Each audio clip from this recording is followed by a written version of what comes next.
Welkom terug by Nuusdag Perspektief. Nou, 'n deregulering van die prys van 93 oktaan petrol is moontlik binnekort op die kaarte. Wat beteken dit? Is dit goed? Is dit sleg? Die bestuurshoof van die organisasie teen belastingmisbruik, OUTA, Wayne Duvenhage, is hier om te praat daaroor. En saam met hom is Jana Marais. Sy is 'n sakejoernalis. Sy is ook die adjunk redakteur van Business Day. Nou, goeienaand julle, baie welkom by die program. Ons het nou gepraat van die deregulering van die petrolprys. Dit is nie so maklik soos wat mense dink nie. Waar gaan die geld vandaan kom? Well, clearly the government can't just take that money out of taxes. So it is difficult, especially when government sets the taxes on February every year for March increases. What they've done is press that envelope a little bit too far over the last 4 years. We must remember back in 2014 and 15, when the oil price came down quite a lot, government took the opportunity to push the taxes up so that the public didn't feel that too much. But that's come now back to haunt them because the fuel price has gone up, the oil price, as well as the rand has weakened. So we're in a bit of a pickle right now. And I don't know where government gets that money from to reduce oil.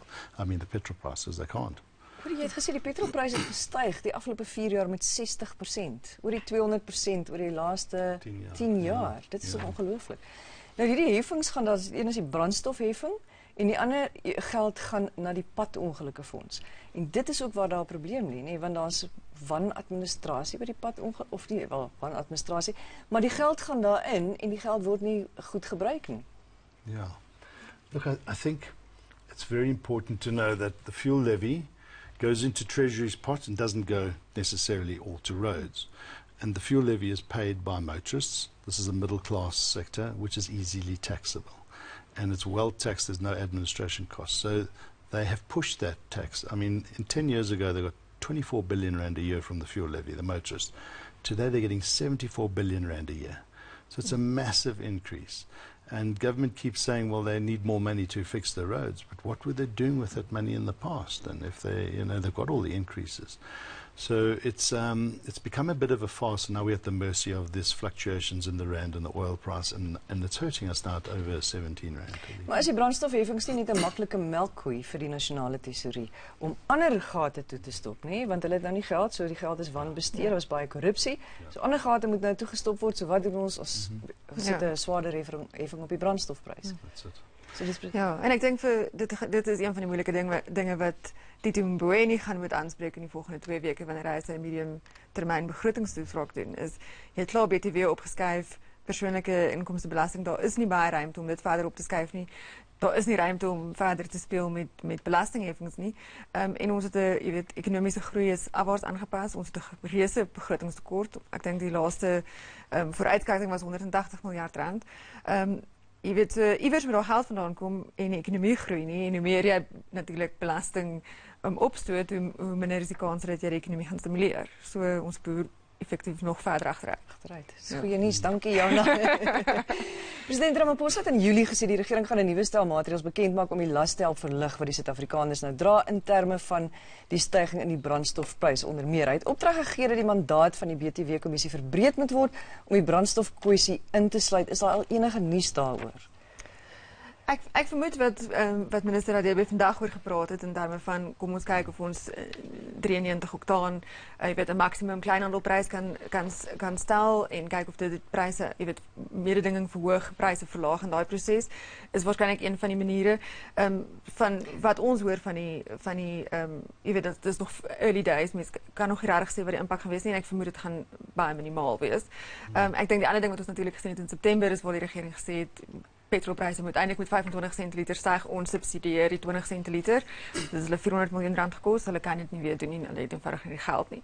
So ek dink nie enigiemand moet hulle asem ophou en verwag dat ons, reuse verlaging in petrolpryse gaan sien, tensy oliepryse en die wisselkoers saamspeel nie. Maar as die prys nou vasgestel word vir 93 oktaan, dit gaan tog wat gaan dit presies beteken? Want wat ek aflei is dan jy gaan goedkoper betaal, jy kan rondgaan van garage na of fulstasie na fulstasie om te kyk wie gee vir jou 'n goedkoper litertjie petrol.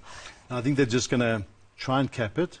And what's good about this is they are being creative. They're thinking and trying to find ways. And I guess it's not a bad way to try and reduce the pain on the poorer because it's the older cars only that drive around still at 93 octane. All new cars are on 95 already, but what we worry about is people now mixing and blending their petrol, and that starts to create engine problems and so forth. But nonetheless, I don't know for how long they'll be able to do that, but they really are struggling to find ways, and this is one of the creative ways to do it. Nou, wat is julle voorstelling? Wat is dit is nou, ek wil nie sê die beste stuurman staan aan wal nie, maar dit jy weet julle kyk van buite af, julle deel met hierdie op 'n daaglikse basis. Wayne. Well, the strongest message now to the minister and then Tito Mboweni is when February comes around, we are placing them under a lot of pressure not to increase the fuel levy. You cannot. You've pushed that envelope too far. Those two levies combined with the Road Accident Fund are sitting at R5.50 or somewhere now. It's massive. What they need to do is to go and stop the corruption in the Road Accident Fund, fix that, use the levies more effectively and efficiently, and find the taxes from the waste and the corruption that's happening in government. You know, they just cannot continue to lambaste the taxpayer, the road user, and the fuel levy. That envelope has now been pushed right to the edge. En so kort sinnetjie dan. Ja, soortgelyk aan die dieselprys is dalk een ding om na te kyk. Dieselprys word op groothandelbasis vasgestel. So dit bring 'n bietjie kompetisie in die dieselprys. Miskien moet hulle dit doen op petrolpryse. Mense soos Raymond Ackerman van Pick n Pay het al daarvoor gevra. So dis al wat ek kan dink. Anders is jy weet die groot ding is die belastingvermorsing. Dit moet stop. Ja, wel, laat ons hoop dit gaan gebeur dat daar iets aan gedoen gaan word. Dit was die bestuurshoof van die organisasie OUTA, Wayne Duvenhage, en die joernalis en die adjunkredakteur van Business Day, Jana Marais. En dit is ook al van ons kant af. Baie dankie vir die saamkyk en die saamluister. Ons groet tot môre aand wanneer Elvis weer in hierdie stoel sit. Mooi bly.